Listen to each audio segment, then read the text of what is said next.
So this morning I am reattaching this ground wire to the Seacock. This is the engine raw water intake.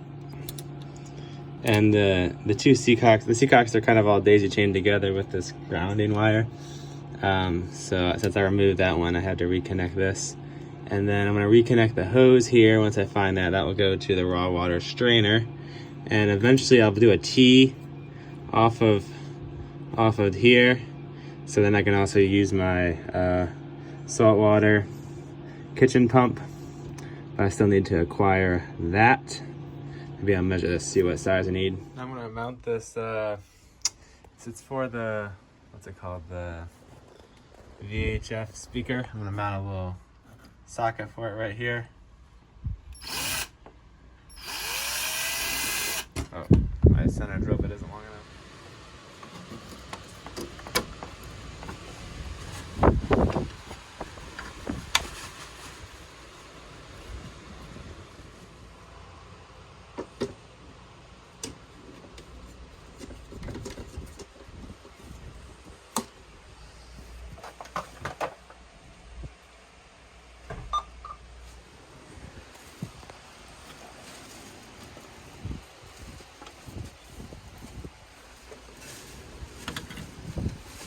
Looks like that works.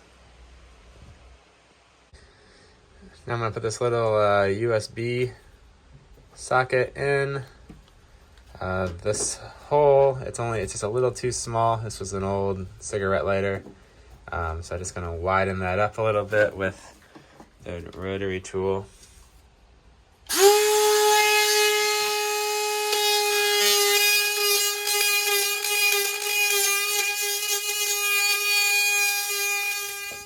Now it fits perfectly. Just need to wire it up a little later. I just got my toolbox mounted in. I really like these Craftsman Versa Stack toolboxes. They got really nice sliding bearings. I also get asked a lot what tools I use on my boat. And so this is what I got so far. And this one I got some ratcheting screwdrivers, also a little screwdriver, and then a regular screwdriver. Center punch, scraper. I really like having a box cutter. I have a pair of scissors too for cutting, and these are like out here because I use them so much. And then over here, I really like these Nip-X wire cutters. They're really good. You can cut a lot of stuff with those. Also, the Nip-X makes real good channel locks. These are a little small, but they're useful for some stuff. Just regular pliers, some vice pliers. What else we got in here? A little tape measure, calipers, super handy, taps and dies, some nice Allen wrenches and metric and regular, socket wrenches in there. And this one, got some clamps, a couple wire strippers, a whole bunch of these jet lighters, because you gotta have a lot of these because they work for a few minutes and then you gotta switch to another one. I don't understand. I've never found one that works every time for as long as I want. And then some files, chisel, scraper for moving varnish, a little pry bar, a hacksaw, pliers, a really big adjustable wrench because I don't want to have a whole bunch of big wrenches. And then I'll bring a few power tools with me. I've got a lot more, but I'm not going to bring them all. I've got a drill, of course. Probably not going to bring the driver, but I like to have one of those in my workshop for sure.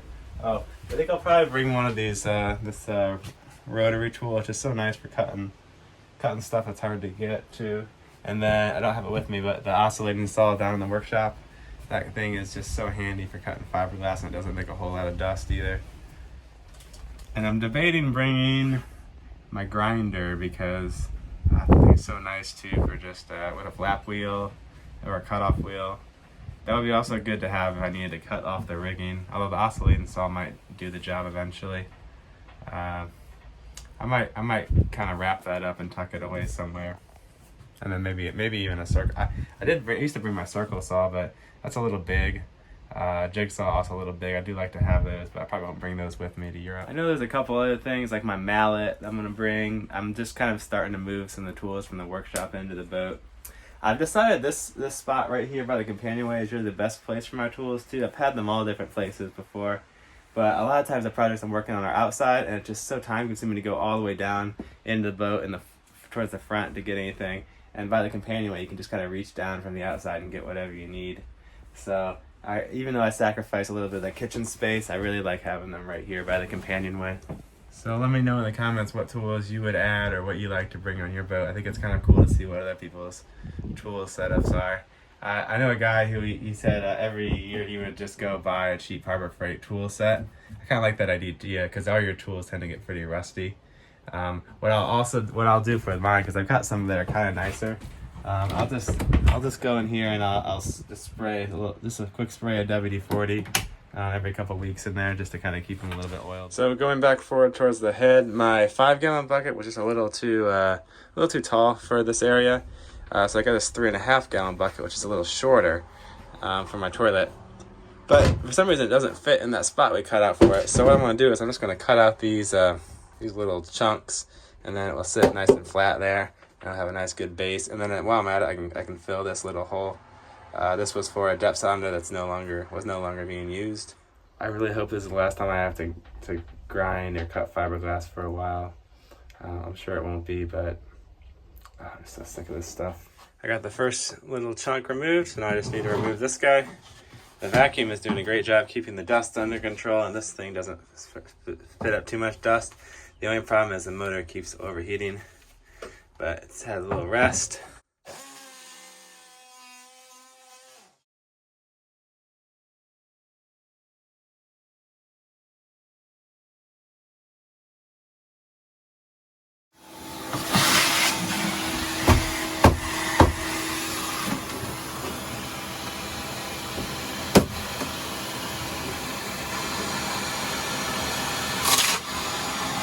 Whoa.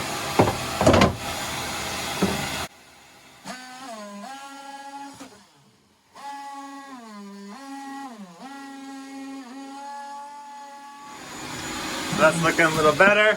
I think I can simplify the shape a little bit if I just kind of connect these two lines, and then I'll fill it with foam and sand it down and put a little more glass on there. So that's looking pretty good. Now my bucket fits no problem, and I stuck some more foam chunks in here to kind of fill it in, and then I'm going to spray the rest of this can to take up the rest of the gaps over here and here, and then I can kind of glass this a little smoother. And I'm not sure if this will work again or if I need to get a new can. Break that off.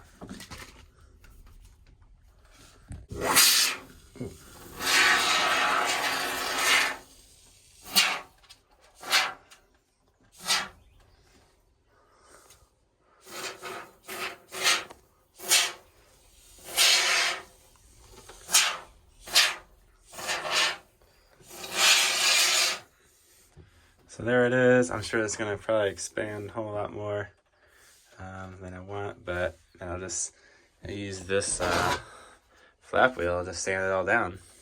Fill that up a little better. It only works upside down good.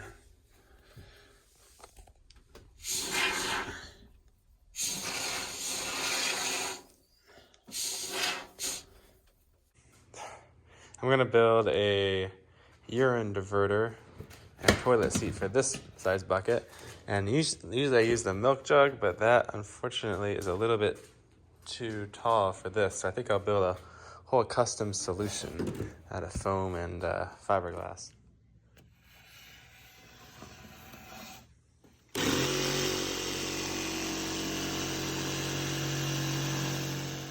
So I routed out this the edge, so now it looks like a toilet seat. And my mom made this little outdoor table out of my old door. I think it's really great to have an outdoor table.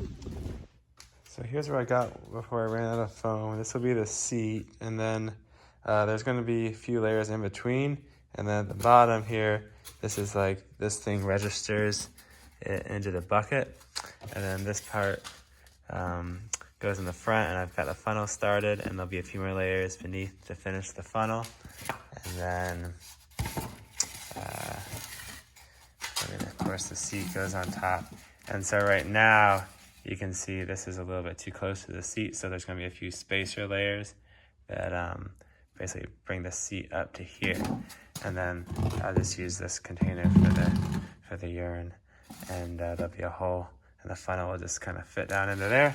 And I think that'll be a pretty cool little composting head. I'll just slap a couple layers of fiberglass on there and then ferret smooth on the top. That's kind of fun to make stuff from scratch. I don't know. I just figured I'd give it a try.